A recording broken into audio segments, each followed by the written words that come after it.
All right, this is Chapter 6, Education, from Matrix of Race. So we're going to start off with the learning objectives for Chapter 6, which are to describe the current state of education in the United States and the key historical factors that have shaped it, to compare the major sociological theories of education, to analyze the matrix perspectives to education, and to identify alternatives to the educational system that recognize intersectional realities. All right, let's jump in. So, educational opportunities are not the same for all, as educational segregation has been woven into the fabric of the United States. It's important to understand and study this inequality because different educations create different identities. The matrix of race matters in the institution of education and vice versa, as it's shaped by decisions, definitions, and declarations about difference. C. Wright Mills asserts education functions to maintain the social hierarchy. The institution of education is vital and complex, and some see it as a solution for inequalities. At the same time, others see education itself as rife with inequalities, which is true for those without social power. When it comes to public school enrollment, white students and Asian American students are more likely to graduate from high school than Latino, Black, and Native American students. In education today, a college degree is pretty much necessary for career fields that pay enough money to achieve a decent standard of living. But access to college is difficult in a system where you need to pay for higher education. Since income and wealth are not equitable, access to college isn't either. A college degree provides a material boost to lifetime earnings. But again, it depends who you are and where you go to school in how much you will make. 10 years after graduation, the alumni of elite institutions are out-earning their peers from other colleges. Also, male graduates earn more per year than female graduates, and that inequality tends to grow with time, not lessen, affecting retirements and pensions. So public schools were established shortly after the American Revolution. The institution of education has almost always been the site of conflict, debate, and confrontation over access. This conflict is between dominant groups and Blacks, Latinos, women, the poor, working class families, sexual minorities, and those with physical and mental disabilities. All of these groups have faced hurdles in receiving an education. Native American boarding schools came about not long after Harvard University. So Harvard University was the first university built and chartered in the United States. And they developed the Harvard Indian College in 1655, which was intended to educate English and Indian youth in knowledge and godliness. Until 1903, over 460 boarding and day schools were built close to reservations and run by religious organizations using federal funding. 100,000 indigenous children were educated out of their ways of life. Native American activism arose in the 1960s as an attempt to close these schools. Eventually, community schools and colleges run by the tribes themselves were established instead. Also, early African American education is wrought with inequality. After the emancipation of enslaved Africans in 1863 and the Civil War in 1865, the Reconstruction period began. There were 4 main challenges to this process. The first was to rebuild the Southern economy on free labor instead of slavery, which supported their economy for generations. The second challenge was to change the South so it could join the U.S. The third challenge was integrating freed slaves into society. And the last, but the most challenging challenge, was to protect freed slaves from harm. In the face of industrialization and capital development in the northern states, only the first challenge was achieved. Integration and freedom for freed Africans was not achieved. In fact, it was opposed with brutal violence by the KKK, who threatened, pistol-whipped, bombed government officials and offices like the Freedmen's Bureau that provided support for former slaves.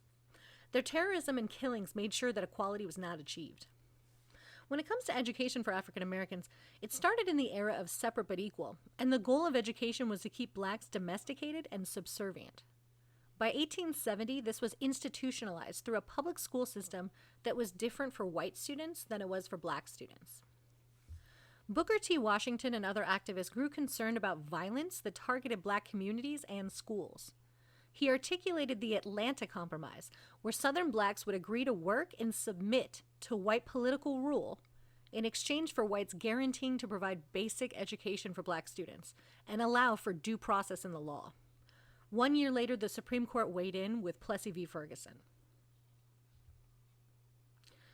So W.E.B. Du Bois and the black civil rights groups that he founded called, Niagara Movement, called for free education for everyone. Many credit his criticisms with this inequality, in sparking the Harlem Renaissance, which was a movement of black scholars, scientists, and artists aimed to reject negative characterizations of blackness. They created remarkable art, music, poetry, and other work which demonstrated the intelligence and integrity of people who were still assumed to be inferior in the culture and who were legally restricted from equal opportunities. But still, despite that, they created thriving communities in the shadow of exploitation and discrimination. So school desegregation ultimately took place as a result of court cases that challenged the nature of education. First was the case referred to before, Plessy v. Ferguson. The decision declared that racial segregation in public facilities was constitutional. It argued that segregation in public facilities fell under the doctrine of separate but equal, which was the basis of the Jim Crow-era legal segregation. This was in 1866. It took a long time before this was changed, and another case challenged that interpretation of the law. Now, of course, the famous one that we know of, Brown v. Topeka Board of Education, 1954, which set aside the Plessy v. Ferguson decision and held that separate, by definition, was not equal. For decades, black schools were not just different, they were underfunded. According to testimony offered in the case, the cost to equalize these schools would bankrupt the South. Interesting to local history is the precedent case to Brown v. Board, which is Mendez et al. Versus Westminster School District of Orange County, which was a case where Mexican plaintiffs won as the ruling declared segregation of Mexican and Mexican-American students into separate schools was unconstitutional.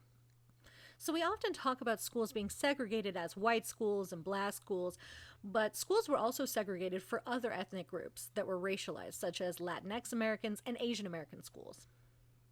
Education in the United States has involved decisions and definitions including who is considered fully human and who is valued.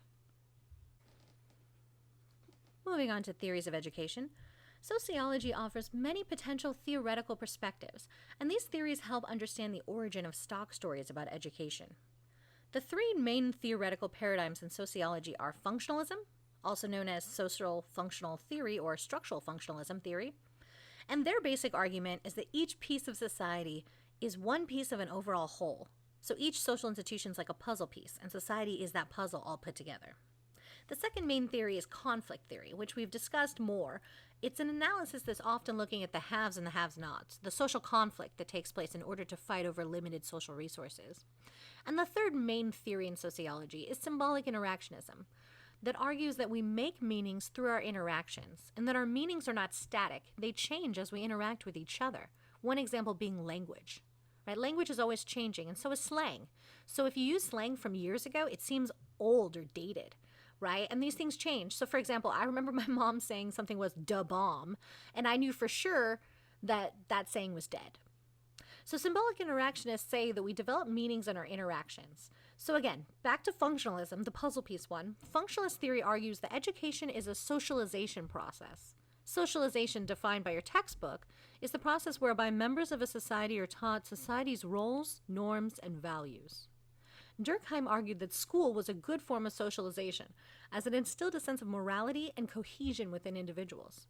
When kids got to school, they were subconsciously taught values like patriotism through myths about our founding fathers, compulsory recital, the Pledge of Allegiance, which if you think about it is super weird, that we have little kids saying that they'll fight to defend this country, even if they're mumbling,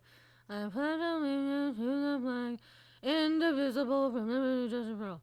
So students also learn values like individual effort through class rules and coursework. So Durkheim and other theorists argue that this conformity makes us follow norms and produces a social cohesion. Another theory is human capital theory. It looks at education as a way to acquire skills. This theory looks at how schools aim to give students skills for the global economy. Human capital theory also argues that education invokes an apprentice model of education, which refers to how we learn applied to our future jobs. Historically, in pre-capitalist societies, a craftsman would take on an apprentice, like a blacksmith or a cobbler, the shoe kind, not the, food kind, and they would train young boys into a profession based on their experiences. The provision of skills that are exchangeable within a social structure for other forms of capital has been described as the development of human capital. The assumption that education leads to skills and that skills lead to jobs has serious consequences for non-white and lower-class members of society. This assumes a level playing field where everyone has the same opportunities, and it argues that education delivers these skills and that race, class, and gender play no moderating role in the effects of these processes.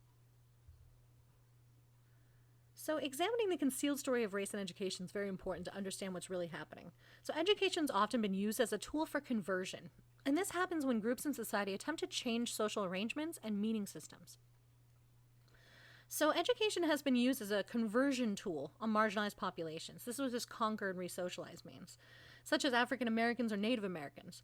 Children were taken from their parents, put in boarding schools far from home, where they were indoctrinated with colonial arguments for white supremacy, which denied the importance of their culture and languages and customs and forced children to conform to colonial standards. A deep re-socialization takes place in these children as they're stripped of their dignity and self-determination. And this leads to what's called the colonization of the mind, where individuals absorb the colonial arguments of white supremacy that tells them that they're inherently inferior. This logic and treatment can linger in the minds of people long after colonizers are gone. As symbolic interactionists would say, we internalize those values. So some people end up hating their skin or their hair texture or their communities because of the inferiority becomes internalized. People think that they're thinking it, not that someone's telling them so. It feels like it comes from inside. This is similar to the process where many women in Western nations develop racialized senses of physical beauty, and many women develop eating disorders or other cultural conditions because they internalize the social standard of beauty so strongly. It's very similar to that process. They think it's coming from themselves. So disciplines have emerged in recent decades to counteract the stock stories and unchallenged dominant narratives that we teach. Programs such as Black Studies, Chicano Studies, Women's Studies, Gender Sexuality Studies, Indigenous Studies, all of these disciplines in the U.S. have come about in which many education as conversion stories have been uncovered. So many of these disciplines came about due to student activism on campus aimed at changing institutions. And these grew as a result of the civil rights movement and other social movements. So education has consistently perpetuated class inequality. The notion that education provides a society with knowledge necessary to function is encouraged by the dominant class. Some argue that if you don't receive an education, you're not fully a member of society. So education plays a role in creating and reproducing social classes over generations. Schools do this implicitly, structurally, and culturally. For example, dress codes inform students that they're only allowed to wear certain clothes at school. And dress codes often have race, class, and gender overtones. I remember my personal experience with this as a teen, being called into the office for violating dress code by wearing a bandana. They were not allowed because they're racialized and associated with gang membership. And I challenged this vice principal to tell me what gang used pink bandanas as their colors, which of course she didn't. But other policies that ban natural hair, certain styles of dress associated with the Black community, and for women, the standards hit this gross misogynism where girls are sexualized for wearing shorts when it's hot, or are sent home for showing their shoulders, which assumes these girls will be too distracting in class. All those shoulders are going to distract their male classmates, who somehow have never seen a human shoulder in person. And even creepier, spoiler, you may barf, some administrators also cite clothing being distracting to male teachers. Ew. So they hire pedophiles? Because adults who work with teens, like myself, know that they are not adults. Do not sexualize them or see them in that way, because they're minors, they're children. They're a couple years past Santa and loving stickers. Just because they think they're grown, they aren't, right? But the blame for unwanted attention falls onto these girls, not on the creepy creeps that may gawk at their shoulders. Another important concept to education, especially in recreating social class difference, is cultural capital, which is the resources, such as meanings, codes, or understandings, that individuals can accumulate to exchange for other goods, socially or economically. So types of cultural capital vary, but exist in three general forms. The first are embodied personal characteristics. So basically, the ability to feel and think in ways that are acceptable to the dominant class. The second type of cultural capital are physical objects, such as books, clothes, music, and others that are recognized by the dominant class as worthy. An example of this is what's called the canon of literature, the supposed agreed-upon essential readings. And as a librarian as my side gig, I take this way too personally.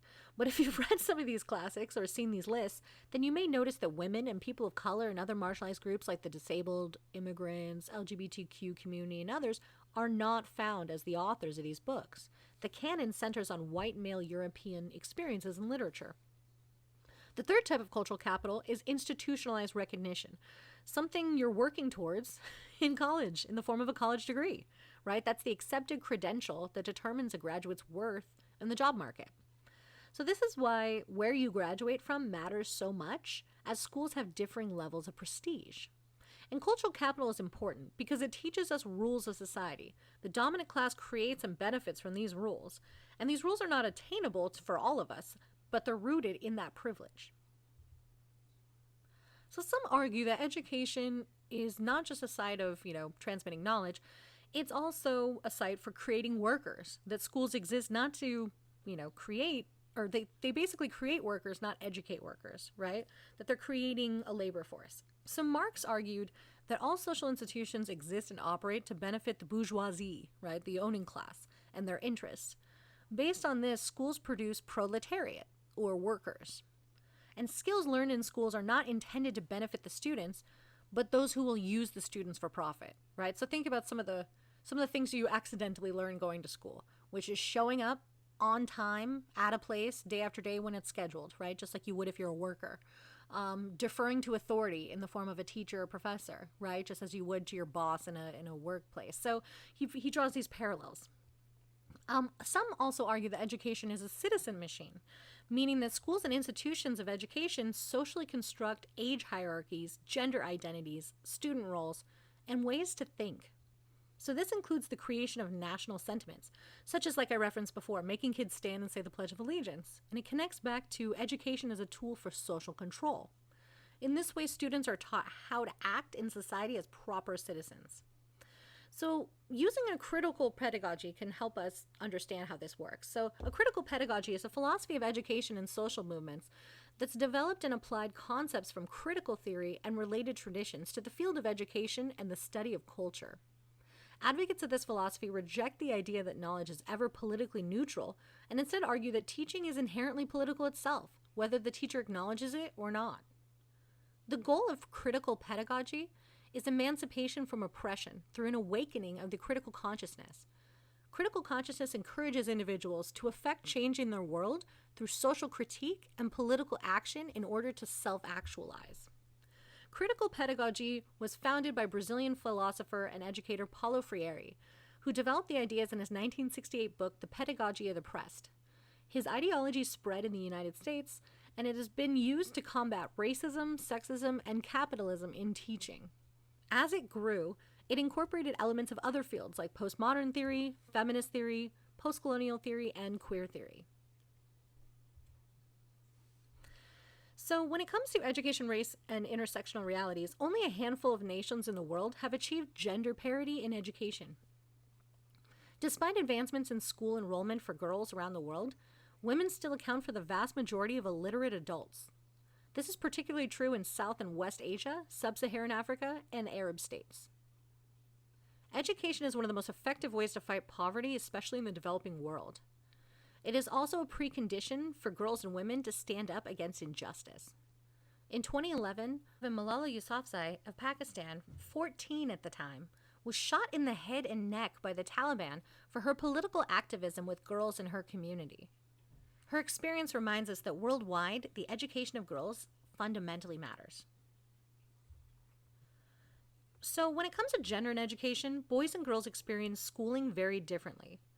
Research in the book has found the following differences: that girls do less well on standardized tests than boys, but overall get better grades; that girls' behavior in school is more in line with institutional expectations of students; that girls show more interest in schooling than boys; and that high school boys and girls are taking more similar classes, unlike in previous decades.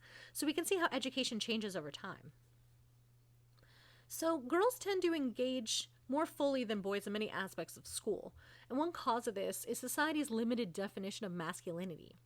Teenage boys do not see engaging in school as a path to providing masculinity, as they may be bullied as geeks. This is further complicated by race, as among Black youth, getting good grades is often seen as acting white. So when looking past this at the intersection of race and gender inequality in schools, in the wake of the Black Lives Matter campaign, The African American Policy Institute released a report called Black Girls Matter: Pushed Out, Over-Policed, and Underprotected. Various findings of the research were that school-age Black girls experience higher rates of violence, that girls often act out when counseling needs are being disregarded, that schools often fail to intervene in harassment of girls, and that pregnancy makes it difficult for girls to engage fully in school. So gender, racial, and class differences affect the labeling of students, especially when it comes to understanding the intersection of this and disabilities, right? Because many students are labeled with disabilities and they're given differing services as well. So students of color, especially Black boys, are much more likely than whites to be labeled with intellectual disabilities and be placed in remedial courses, which then can affect their retention and graduation. So what are some alternate educational models, right? What's the future of education? So again, kind of circling back to Freire, right? The pedagogy of liberation. This is where education can free people. Again, something contextualized by Paulo Freire, and who authored the book Pedagogy of the Oppressed. He believed that the capitalist system of education was instrumental in silencing the oppressed. So he argued for a form of education through which the oppressed, in dialogue with one another and by drawing from their personal experiences, would come to critically question the oppressive system. So Paulo Freire said that individuals must recognize that they're oppressed, and after they realize this, they can participate in their own liberation to transform society. So it's important to contextualize power, to explain the mechanisms and the social hierarchies, to challenge those level playing field arguments, or the arguments that racism is in the past and it's over.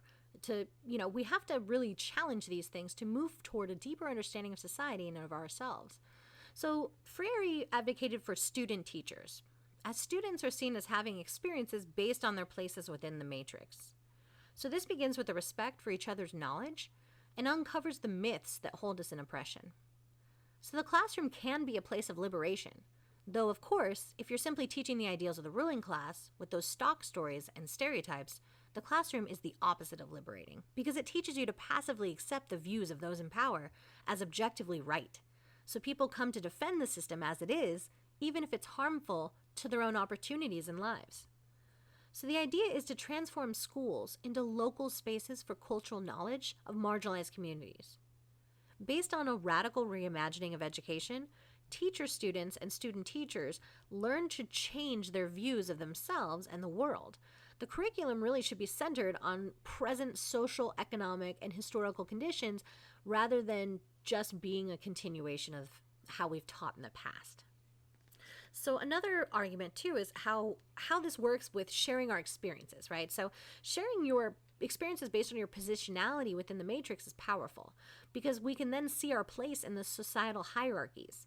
And race, class, gender, all of these different hierarchies, we can kind of embrace these sites, our places in the hierarchy, and see them as sites of creativity, which allows student teachers the ability to see multiple perspectives and build communal identities, right? Then the students feel like they're being represented, they are heard, that they're connected to it, right? I'm sure many of you have sat through a history class where it's just dates and names and times and things, and it feels so disconnected from us and from our realities.